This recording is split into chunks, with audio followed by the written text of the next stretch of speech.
1996 roku wychodzi na Nintendo 64 gra Shadows of the Empire, która obok Mario 64 staje się musowym zakupem dla fanów konsoli.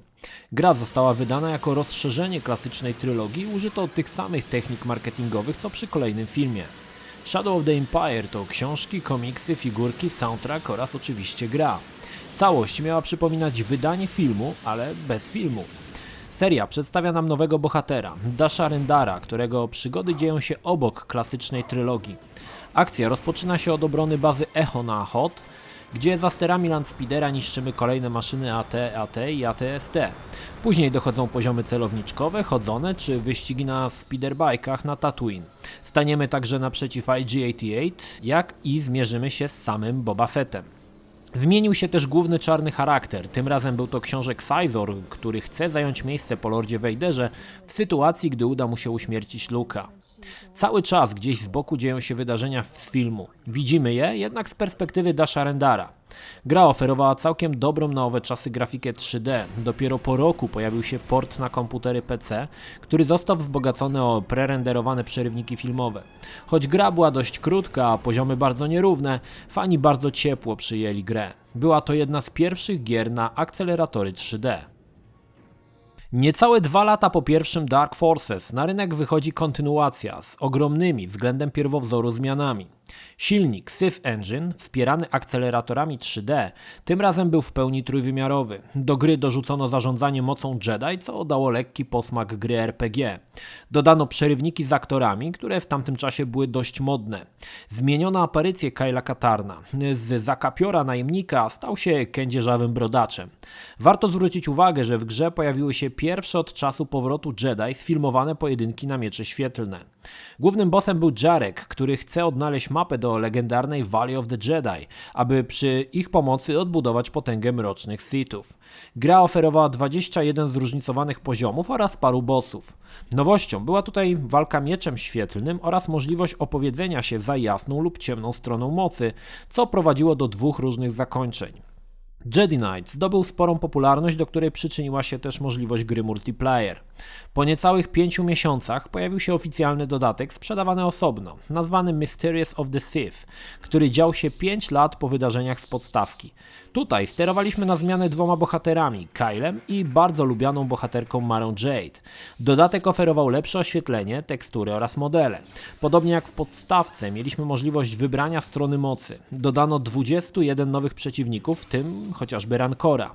Dodatek nie zdobył takiej popularności jak podstawka, choć nadal jest niezłym kąskiem dla fanów trylogii Timothy Zahna. Na kanwie bardzo popularnych bijatyk typu Tekken powstaje pierwsza bijatyka z postaciami z Gwiezdnych Wojen, Masters of Terras-Kazi na Sony PlayStation. Gra miała spory potencjał, oto najbardziej znani bohaterowie jak Luke, Han Solo, Boba Fett, Vader, Szturmowiec Imperium i paru innych spotykają się na ringu, aby walczyć 1 na 1. Sam pomysł, choć dość interesujący, to widok szturmowca lejącego Lorda Vadera wydawał się dość śmieszny. Tytuł ukazał się totalną klapą. Był krytykowany przede wszystkim za słaby silnik, na którym gra działała, a który nie mógł się równać na przykład Soul Age. Dodatkowo krytykowano miecze świetlne, które tutaj służyły bardziej jako kije do lania niż do odcinania kończyn. Dziś Masters of Terras-Kazi uznaje się za jedną z najgorszych gier w historii. Jednak temat postaci z Gwiezdnych Wojen walczących w bijatykach powróci 10 lat później, w 2008 roku. Po ogromnym sukcesie TIE Fightera oraz X-Winga wydano grę, która połączy model sterowania myśliwcami po obu stronach konfliktu. X-Wing vs TIE Fighter. Oferował spore usprawnienia względem poprzednich gier. Statki od teraz były pokryte teksturami, gra obsługiwała wyższą rozdzielczość, jednak była skierowana tylko dla wielbicieli multiplayer. Zabrakło kampanii singlowej, co zawęziło krąg odbiorców. Jednak ci, co się zdecydowali, mogli zmierzyć się w pojedynkach 8 na 8, stając po stronie Imperium lub Rebelii. Gra posiadała jeszcze jeden dość poważny mankament. Nie dało się jej uruchomić bez joysticka. Niedługo później pojawił się dodatek Balance of the Power, oferujący 15 misji kooperacyjnych po obu stronach konfliktu. Dodano parę pojazdów, których brakowało w podstawce, m.in. B-Wing, jednak wciąż brakowało trybu single. Obok dużych tytułów wydawanych na płytach CD pojawiła się świetna, ważąca niecałe 5 MB Yoda Stories. Gra nie posiadała fabuły, ponieważ każdy poziom był generowany losowo. Sterujemy Luke'iem, który ma losowe zadanie. Raz trzeba uwolnić Jodę, innym razem odnaleźć jakiś przedmiot. Gra oferowała prostą grafikę w stylu Super Deformed, ale sprawiała sporo frajdy. Pojawił się też port na Game Boya, ale nie był on tak dobry jak wersja PC-towa. W 1997 roku była to ulubiona gra mojego najlepszego przyjaciela Piotra. Rebellion, znane także pod tytułem Supremacy, była pierwszą grą strategii czasu rzeczywistego osadzonego w uniwersum. Jednak nie był to RTS, do jakiego zdążyły nas przyzwyczaić serie Command & Conquer czy StarCraft. Gracz decydował się, po której stronie konfliktu chce stać i w jego ręce było przekazywane militarne zaplecze strony konfliktu. Od nas zależało podbijanie planet, szpiegostwo, dyplomacja, zarządzanie fabrykami, szkolenie żołnierzy. Gra bardziej przypominała arkusz kalkulacyjny niż RTS. Całość była bardzo statyczna, w formie wyskakujących okienek. Bitwy były rozgrywane automatycznie i jedynie dostawaliśmy suchy wynik. Losowo w grze pojawiali się bohaterowie klasycznej trylogii, którzy mieli wpływ na morale naszych wojsk, jak i ich umiejętności. Gra była trudna, zarządzanie w dziesiątkach okienek, umiejętne żonglowanie elementami dyplomacji oraz zarządzanie produkcją było przeznaczone dla wytrawnych graczy. Rebellion nie odniósł sukcesu, głównie za sprawą statycznej rozgrywki i po jakimś czasie wdzierającej się nudy. Pierwsza gra edukacyjna ze stajni Lucasa, DroidWorks, miała dość ciekawy pomysł na siebie. Oto budujemy własnego droida, gdzie każda z części ma inne właściwości. Naszym celem jest konstrukcja takiego droida, aby spełnił wymagania, które były potrzebne w danej planszy. Na przykład droid musi ważyć mniej niż 100 kg lub musi widzieć w ciemności. Nic nie stało na przeszkodzie, aby zbudować R2-D2 z odnóżami C-3PO. Do naszej dyspozycji było 87 części, co dawało zawrotną liczbę 25 milionów kombinacji. Gra korzystała z Sith Engine, wykorzystanego przy tworzeniu Jedi Knight. Zręcznościowa strzelanina Rogue Squadron stanowiła rozwinięcie pierwszej misji z atakiem na Hoth z gry Shadow of the Empire. Początkowo wydana na Nintendo 64 stanowiła ciekawą alternatywę dla symulatorów ze stajni Lucasa. Oto zasiadaliśmy za jedną z 5 maszyn rebeliantów, a przed nami było 16 misji. Każda działa się na powierzchni jakiejś planety. Celami misji były znajdź i zniszcz, rekonesans, ochrona lub ratunek. Miejsca, które zwiedzaliśmy to Mos Eisley, Kalmari oraz parę mniej znanych planet. Warto wspomnieć, że były 3 misje bonusowe. Nieśmiertelna misja na Hoth, lot kanałem na Gwieździe Śmierci oraz Beggar Canyon, gdzie trenował Luke. Tytuł wykorzystywał mechanikę znaną z gier arcade, jednak oferował świetną oprawę i całkiem nowe spojrzenie na arcade'owe strzelaniny Star Wars. Warto zauważyć, że wersja z Nintendo 64 korzystała ze specjalnego expansion kita, który podbijał rozdzielczość gry z 320 na 240 do 640 na 480 pikseli. Gra okazała się sporym sukcesem, a twórcy Factor 5 podpisali umowę na 3 kolejne części, które pojawią się dopiero na GameCube'a. Rogue Squadron, pierwszy Rogue Squadron, właściwie jedyny Rogue Squadron, w którym zagrałem właściwie do tej pory, jeszcze raz. Rogue Squadron był dość grą, muszę przyznać, interesującą. Pozbawiony prerenderowanych cutscenek, których w grach zazwyczaj bardzo często oczekiwałem. Sam gameplay zajmował jakieś 50 mega, a jednak gra miała niesamowitą siłę przyciągania. Podobało mi się to, że można było sterować X-Wingiem, podobało mi się to, że można latać nad planetami po tym klasycznym X-Wingu, gdzie lataliśmy w przestrzeni kosmicznej. Brakowało mi takiej gry, w której możemy polatać nad planetą i właśnie Rogue Squadron to oferował. Same misje były dość fajnie skonstruowane, ponieważ zdobywało się medale. Można było dostać brązowy, srebrny lub złoty. Oczywiście po zebraniu wszystkich złotych medali odblokowały się chyba tam misje bonusowe i muszę przyznać, że na zdobycie tych złotych medali, żeby się połasić, no to jednak gra była dosyć trudna i mi się chyba nawet nigdy nie udało. Niemniej jednak przeszedłem ją całą. Fajne było to, że latając oczywiście tym X-Wingiem, czy chociażby Landspeederem, mogliśmy atakować maszyny, które znaliśmy z Gwiezdnych Wojen, czyli na przykład AT-ST, czy tam AT-AT. Tam chyba nawet też pojawiali się żołnierze, o ile dobrze pamiętam, szturmowcy Imperium w postaci takich maluteńkich figurek, ale teraz powiem szczerze, że tak sobie z głowy tego nie przypomnę, czy to faktycznie, tak mi się wydaje, że to występowało. Sama gra była dosyć fajna, gra fajnie się grało, oczywiście kolejne poziomy były, rosła trudność ich pokonywania. Jednak w którymś momencie gra zaczynała troszkę nużyć, bo mechanika się w ogóle nie zmieniała. Zmieniał się oczywiście, mogliśmy sobie wybrać inny statek, zmieniało się podłoże, zmieniał się, można powiedzieć, cel misji, ale sama mechanika gameplayowo to cały czas latanie tym statyczkiem nad powierzchnią planety i niszczenie kolejnych celi, chociaż tam były też misje jakieś ratunkowe czy coś takiego. Ale tytuł bardzo miło wspominam, dostałem go od mojego kolegi Tarkina, który dostarczał nam bardzo dużo różnych gier właśnie pirackich i między innymi właśnie trafił w moje ręce też Rogue Squadron. W 1998 roku Gwiezdne Wojny wracają do salonów arcade. Gra była typowym celowniczkiem na szynach z paroma ciekawymi, nowatorskimi elementami.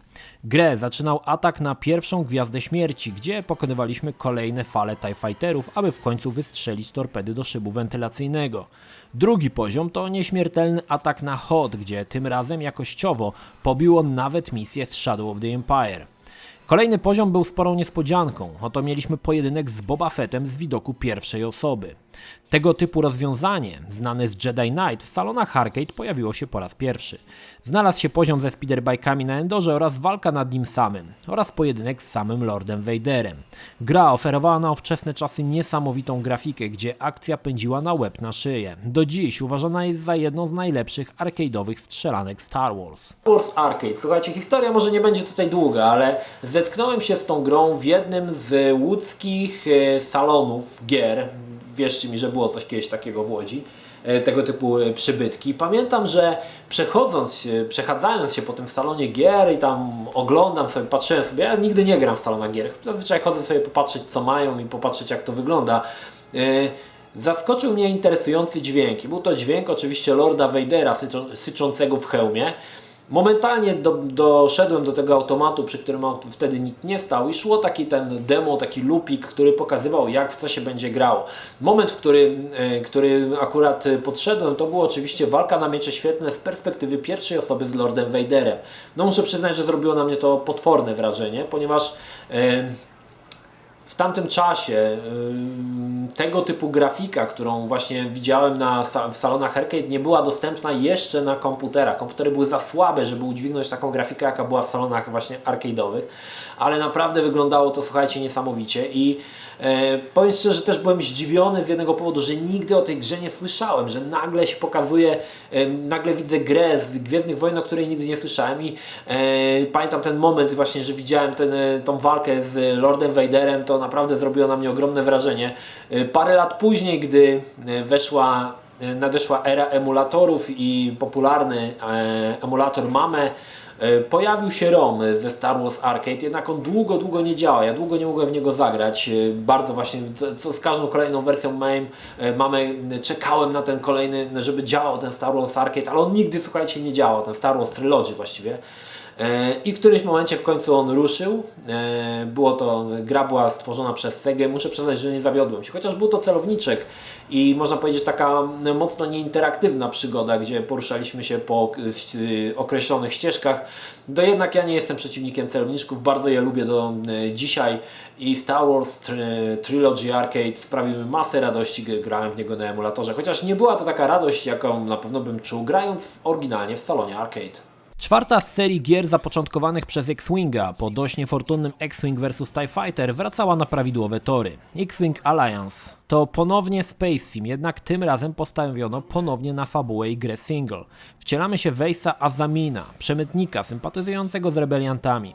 W trakcie kolejnych misji odkrywamy plany Imperium odnośnie budowy drugiej Gwiazdy Śmierci i eksperymentalnych TIE Fighterów. Gra kończyła się całkiem niezłą bitwą o Endor. Warto wspomnieć, że tytuł miał nawiązanie do Shadow of the Empire, gdzie w jednej misji pomagaliśmy samemu Dashowi Rendarowi przechwycić imperialny frachtowiec. Oferowała ona bardzo dobrą grafikę ze świetnymi oteksturowanymi modelami oraz w końcu w pełni wymodelowanymi kokpitami 3D. Gra oferowała aż 53 misje, w których przejawiały się przeróżne smaczki. Raz mogliśmy na parę chwil namierzyć pojazd Slave One Boba Fetta, innym razem pojawiał się statek admirała Trauna, czy mogliśmy też spotkać Sokoła Millennium. Gra zamykała tetralogię Space Simów i stanowiła ciekawe rozwinięcie dwóch pierwszych części, jednak do poziomu TIE Fightera jeszcze trochę brakowało. Tytuł oferował też tryb multiplayer, który cieszy się popularnością do dziś. W 1999 roku na ekranach kin pojawia się epizod pierwszy Mroczne Widmo. Początkowy szał szybko zamienił się w niedowierzanie i rozczarowanie, jednak gry na podstawie filmu musiały się pojawić. Pierwszą z nich była typowa produkcja na bazie filmu pod tym samym tytułem. Gra dość ściśle trzymała się fabuły, choć pojawiały się momenty grywalne, o których w filmie tylko napomknięto. W kolejnych poziomach wcielaliśmy się w różnych bohaterów. Raz był to Obi-Wan Kenobi, raz Qui-Gon Jinn czy Kapitan Panaka. Akcja gry była pokazana z perspektywy trzeciej osoby lekko z góry. Bohaterowie używali mocy Jedi, jak i mieczy świetlnych. Kolejne plansze były powiązane z filmowym pierwowzorem, a więc zaczynaliśmy od ucieczki ze statku Federacji, odwiedzaliśmy Naboo, Mos Espa, aż do finalnego pojedynku z Darth Maulem. Gra nie była niczym odkrywczym, a na tle starszych tytułów wypadała blado i płasko. Stanowiła typowy przykład tworzenia gry na podstawie filmu. Nie zatrudniono nawet oryginalnych aktorów do podkładania głosu, choć z niewielkimi wyjątkami. Choć gra zbyt dobra nie była, to na fali popularności filmu udało się sprzedać około 1,7 miliona kopii. Gdy w 1999 roku pojawił się epizod pierwszy, wszyscy oszaleli. Między innymi ja, i początkowo oglądanie epizodu pierwszego nie widziało się tych dłużyzn, głupot w stylu Jar Jar Binksa i innych tego typu pierdół. Jednak ja zawsze czułem, że ta nowa trylogia 1 do 3 to nie jest to samo co ta stara trylogia, że gdzieś tutaj zaginął duch serii, ale oczywiście gry, które się pojawiało, no to się oczywiście grało. Mam tu co prawda Phantom Menace, czyli taką grę na podstawie filmu, typową filmówkę, tak to się mówi. Mam ją co prawda z wersji z ruskiego tłoka, nawet nie mam pudełka, jak widzicie, mam nawet jakąś tutaj koszulkę, mam płytkę z jakimiś dziwnymi kolorami i oczywiście końcówka tej, druga część pudełka. Sama gra dość ściśle operowała wydarzeniami z filmu. Tam właściwie pokonywaliśmy kolejne poziomy, to właściwie przeniesiony film na wersję grową i jakoś powiem szczerze, że jakoś mnie tak nie zachwycił. Ogólnie ten epizod pierwszy mnie nigdy nie zachwycał. Oglądałem, fajne były wyścigi podracerów, to mi się podobało, ale poza tymi podracerami jakoś tak coś w tym filmie nie zagrało. Druga część i trzecia już bardziej mi przypadła do gustu, ale epizod pierwszy w mojej ocenie jest jedną z najsłabszych części filmów z Gwiezdnych Wojen.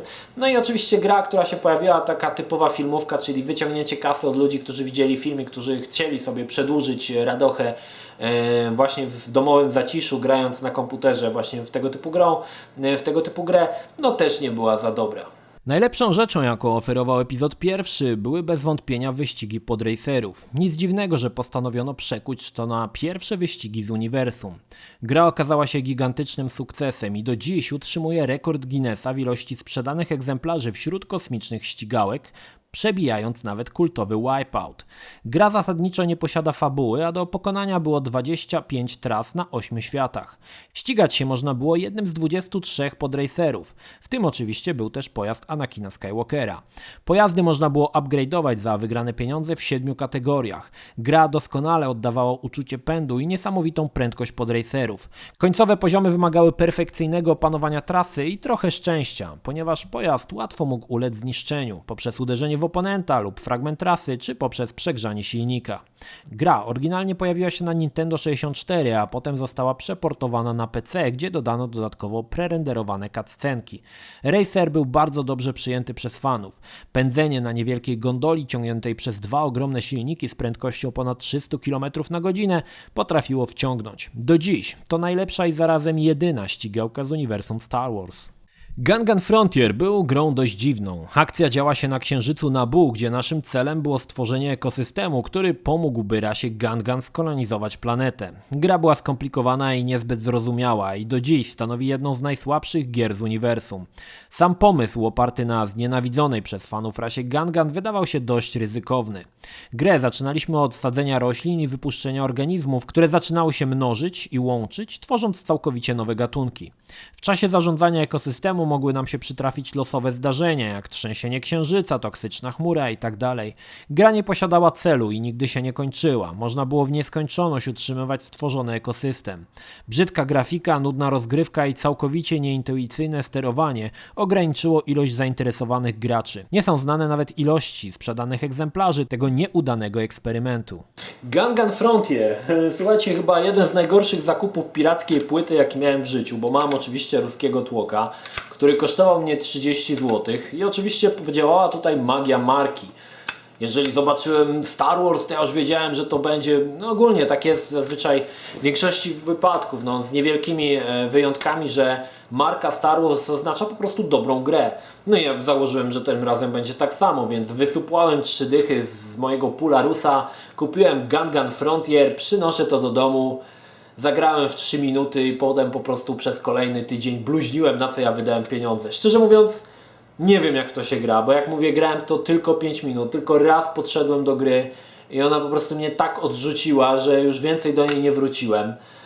Sama grafika była naprawdę paskudna, słuchajcie, pamiętam, że to w ogóle to było tak ohydne.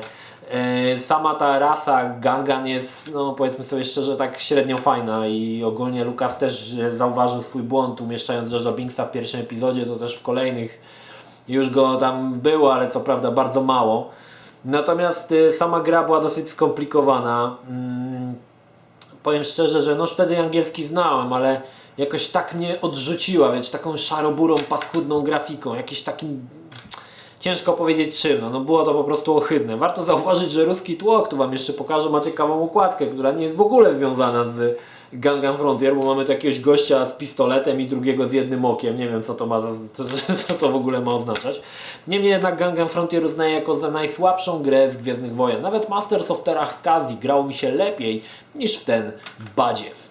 Yoda Challenge Activity Center była grą dla parolatków. Akcja działa się po bitwie na Buu, gdzie jako dzieciak pomagaliśmy mistrzowi Jodzie w 6 różnych zadaniach. Każde z nich było osobną minigrą. W skład ich wchodził labirynt, granie na bongosach, uzupełnianie geometrycznych figur, budowanie zdań z rozrzuconych słów, kolejny labirynt oraz granie na instrumencie. Tytuł miał komiksową grafikę i stanowił część tzw. Lucas Learning. Pod tym szyldem powstawały właśnie gry dla najmłodszych. Kolejną grą ze stajni Lucas Learning było Pit Droids. Gra logiczna przeznaczona dla dzieci od lat 9. Naszym celem było użycie specjalnych platform, aby przeprowadzić określoną ilość droidów do wyjścia. Gra była w rzucie izometrycznym, oferowała prostą szaroburą grafikę i była bardzo podobna do gry Lemmings. Utrzymana w podobnym komiksowym stylu co Yoda Activity Center, gra skupiała się wokół wyścigów podracerów. Naszym celem była modyfikacja istniejących torów. Mogliśmy wybrać kierowcę i poruszaliśmy się po zaprojektowanych poziomach. Jednak nie możemy tu mówić o mechanice znanej z epizod One Racer. Jako że gra była skierowana do najmłodszych, mogliśmy jedynie wybierać prędkość z 3 dostępnych oraz ewentualnie uzupełniać paliwo. Anakin Speedway bardziej stanowiło interaktywne doświadczenie niż pełnoprawną grę. Choć tytuł wskazywałby na walki Jedi, gra była zręcznościowym platformerem, gdzie akcje pokazano w rzucie izometrycznym. Odtwarzaliśmy znane sytuacje z filmu, choć na początku mogliśmy wybrać jednego z 5 bohaterów. Gra była bardzo podobna do epizod One Phantom Menace i wyszła jedynie na konsole Game Boy, PlayStation oraz Dreamcast. Rozgrywka nie zachwycała, choć bieganie bohaterem z mieczem świetlnym i masakrowanie kolejnych droidów miało w sobie jakiś urok, a radość podbijała możliwość grania w kooperacji. Dodatkowo w niektórych miejscach mogliśmy zasiąść także za sterami pojazdów. Po Star Wars Rebellion, Force Commander był strategią czasu rzeczywistego w bardziej przystępnym i rozpoznawalnym stylu. Gra podążała wraz ze scenami filmu, ukazując je z perspektywy Brena Tantora, lojalnego Imperium. I tak pierwsza misja polegała na odnalezieniu escape poda z droidami na planecie Tatooine. Początkowo graliśmy jako żołnierz Imperium, by po połowie gry przystąpić do rebelii. W grze oczywiście odwiedzimy Hoth, tym razem jednak będziemy atakować bazę Echo jako Imperium. Pojawi się też misja na Endorze. Gra w początkowych fazach produkcji miała być w grafice 2D jak popularna seria Command & Conquer, jednak później zdecydowano się na użycie silnika 3D. Na gracza czekały 24 misje, 40 pojazdów, w tym m.in. AT-AT i AT-ST. Różnica pomiędzy innymi strategiami tego typu była taka, że nie zbieraliśmy surowców, a tak zwane Force Point, za które można było budować kolejne jednostki. Gra miała dość skomplikowane sterowanie, potrzebowała dość potężnego sprzętu, aby cieszyć się płynną rozgrywką. Do tego dochodziły błędy i glicze. Jednak pomimo tego oferowała unikalne doświadczenie wcielenia się w dowódcę jednostek po obu stronach konfliktu i wzięcia udziału w bitwach znanych z srebrnego ekranu. Force Commander. Szczęśliwym posiadaczem Force Commandera stałem się niedługo po premierze i muszę przyznać, że byłem bardzo najarany na tą grę, ponieważ bardzo lubiłem RTS-y, głównie moja miłość do RTS-ów była ukierunkowana w serię Command & Conquer, nawet bardziej niż chociażby w StarCrafta czy w tego Warcrafta RTS-owego. Bardzo lubiłem serię Command & Conquer i liczyłem, że dostanę dokładnie to samo w wersji z Gwiezdnych Wojen. Niestety gra okazała się na ówczesne czasy ogromnym dla mnie przynajmniej, troszkę takim rozczarowaniem. Po pierwsze, wykorzystanie silnika 3D spowodowało, że trzeba było mieć naprawdę ogromne, potężne maszyny, żeby ta gra działała jakoś sprawnie. Pamiętam, że wtedy nie miałem jakiegoś złego komputera, miałem tego 3D-Fixa, nie wiem, którą to już wersję wtedy miałem Voodoo, ale gra działała dosyć licho, muszę przyznać, i dosyć takim dziwnym według mnie założeniem było, żeby przejść z silnika 2D na silnik 3D. Pierwsze screeny z gry na silniku jeszcze dwuwymiarowym naprawdę wyglądały znakomicie i można było to tak puścić w wersji właśnie jak Command Conquer, a jednak zdecydowano się na wykorzystanie silnika 3D, który, tak jak mówię, zawęził tą grupę odbiorców, ponieważ gra działała bardzo wolno. Do tego dochodziły różne glitche i błędy. Bardzo często nasze pojazdy gdzieś się blokowały, nie mogły przejść, chodziły w kółko. Takie typowe błędy źle zaprojektowanego RTS-a, które raczej się nie zdarzały na przykład w serii Command & Conquer. Tam było wszystko przemyślane, a w tych słabych właśnie RTS-ach takie różne błędy wyskakiwały i oczywiście też wyskakiwały czy tutaj w Force Commander. Gry nigdy mi się nie udało skończyć z tego względu, że miałem za słaby sprzęt. Gdy miałem już potem mocniejszy sprzęt, to już po prostu o tej grze zapomniałem, już jej nigdy nie uruchomiłem. Niemniej jednak prawdopodobnie w to było grane, powrócę do tej gry i jeszcze raz opowiem Wam o niej. Natomiast tutaj macie taki krótki komentarz na temat Force Commandera. Early Learning to zestaw prościutkich gierek dla najmłodszych. Wraz z Anakinem i Jar Jar Binksem układaliśmy własną sztukę teatralną, można było sortować kolorowe stworki, szukać skarbów w jaskiniach, całość okraszono sympatyczną komiksową grafiką, która stanowiła alternatywę dla dzieciaków, które chciały pobawić się w uniwersum Gwiezdnych Wojen. Kolejna gra dla najmłodszych. Tym razem bierzemy udział w paru minigrach przeciwko postaciom ze Star Wars. Jak sama nazwa wskazuje, tematem minigier jest matematyka. Spróbujemy stworzyć najmniejszą liczbę z dostępnych cyfr, zmierzymy się z Sebulbą w grze o dodawaniu, znajdzie się też wersja rewersji, gdzie pogramy przeciw samemu Jabie oraz zagramy w prostą grę planszową. Gra, choć dla dzieci, nie używała jak wcześniej grafiki komiksowej, a renderowanej. Jaja Journey to interaktywna książka dla dzieci, które były bardzo popularne w tamtych czasach.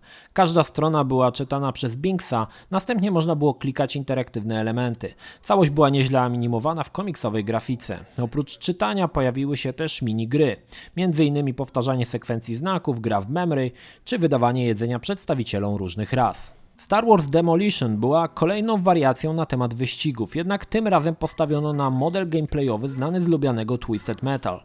Jabba postanowił stworzyć sport, który przebije popularne podracery. Z dostępnych postaci wybieraliśmy jedną i przypisany do niej pojazd i naszym celem było niszczenie pozostałych pojazdów na planszy. Każdy z nich był odpowiednio uzbrojony, a potyczki rozgrywały się na planszach znanych z filmu. Wśród postaci dostępnych do wyboru pojawił się Darth Maul, Boba Fett, a wśród pojazdów, jakimi mogliśmy sterować, był m.in. AT-ST, Rancor czy Snowspeeder. Gra pojawiła się na konsole PlayStation i Dreamcast, jednak nie zdobyła zbytniej popularności. Głównie za sprawą zbytniego kopiowania pomysłów z bardzo popularnego Twisted Metal. Gra ukazała się tylko na Game Boy Color. Tytuł ukazywał akcję w rzucie izometrycznej i pokazywał dość ściśle wydarzenia z epizodu pierwszego z perspektywy Obi-Wana. Rozgrywka była niezbyt emocjonująca, towarzyszyła jej dość uboga grafika i kiepskie sterowanie. Choć autorzy starali się zainteresować gracza ciekawymi poziomami, jak spływ tratwą po bagnach Naboo, jednak na niewiele to się zdało. Gra nie zdobyła popularności i dziś mało kto ją pamięta. Battle for Naboo była klonem Rogue Squadron, jednak działa się w czasach epizodu pierwszego i jak sam tytuł wskazywał, kolejne plansze rozgrywały się głównie na planecie Naboo. Jednak w odróżnieniu od Rogue Squadron pojawiły się misje, w których sterowaliśmy pojazdami naziemnymi, zwiedzając choćby tereny Pałacu Królewskiego. Były też poziomy w przestrzeni kosmicznej, gdzie mogliśmy sterować charakterystycznym myśliwcem N1. Gra została bardzo ciepło przyjęta przez posiadaczy Nintendo 64, którzy chwalili lepszy engine, który pozwalał generować więcej terenu niż w Rogue Squadron. Dodatkowo wprowadzono efekty cząsteczkowe jak śnieg czy deszcz, których brakowało w poprzedniku. Battle for Naboo przez niektórych uważana była za najładniejszą grę na Nintendo 64.